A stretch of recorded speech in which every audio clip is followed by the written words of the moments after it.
Hello fuckers, Archie Luxury here from the Archie Luxury channel. And today I want to answer the horological question. Can you wind an automatic watch manually? Very interesting question. And this is something that I've heard so many conflicting fucking thoughts about it. Can you wind a manual watch manually? Can you wind an automatic watch manually? And because let's face it, fuckers, what basically an automatic watch is, it's a manual wind watch with a rotor that spins around to wind the main spring. So it's just got an extra layer of complexity to it. Can you wind it manually, an automatic watch? And the answer is, look, I used to think you could. And you certainly can in theory. Sure, you can manually wind an automatic watch. However, fuckers, I was talking to a top watchmaker in Australia, and he said to me, you should not manually wind an automatic watch. And I said, why not?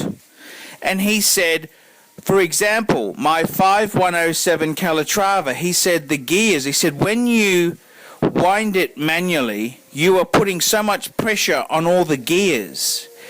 And he said, look, on a piece like that, you can really fuck it up over time if you continually wind it manually. He said, give it a couple turns, 2 or 3 turns, give it a bit of a shake to get the automatic rotor spinning, and fucking wear it. He said, don't manually wind it for the sake of it. And this is interesting advice. It's very interesting advice.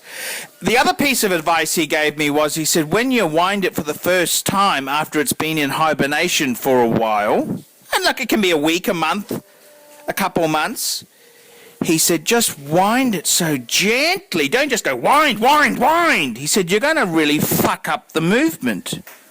He said, just be gentle. It's like waking a bear from summer hibernation.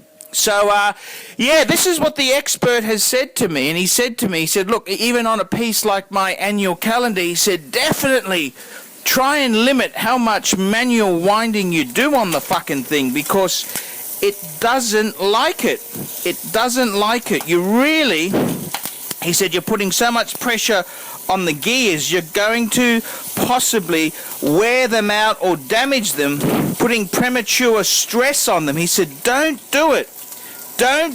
So that's what my top watchmaker said to me on the matter. So, you know, I'd like to hear what any smart-ass fuckers out there think. They want to doubt what I say. Look, I don't give a shit if you listen to what I say or you don't fucking give it any credence. That's fine. I really don't give a fuck. You don't want to listen to Artsy's advice? Hey, I don't really give a fuck. You know that? But I'm telling you, this is what the top watchmaker of mine told me. He said, don't put the stress and the pressure on the movement. And when you do wind it, do it very, very gently, and only a couple of times. Give it a little bit of a shake, and wear the fucking thing. That's what he said to me. He said, you really shouldn't need to wind it. Fucking wind. This is an automatic piece. You shouldn't need to wind it so much. And this is the advice he gave me. And I think there's a bit of credence to it. So I'd like to hear from the smart-ass fuckers in the audience. Tell me what you think. I'm Archie Luxury. I'm the guru. I've told you the answer. Your choice whether you listen or not. I don't give a fuck. See you later, fuckers. Hello, fuckers. Archie Luxury here. Very, very simple bit of advice. If you're in Brisbane, Australia,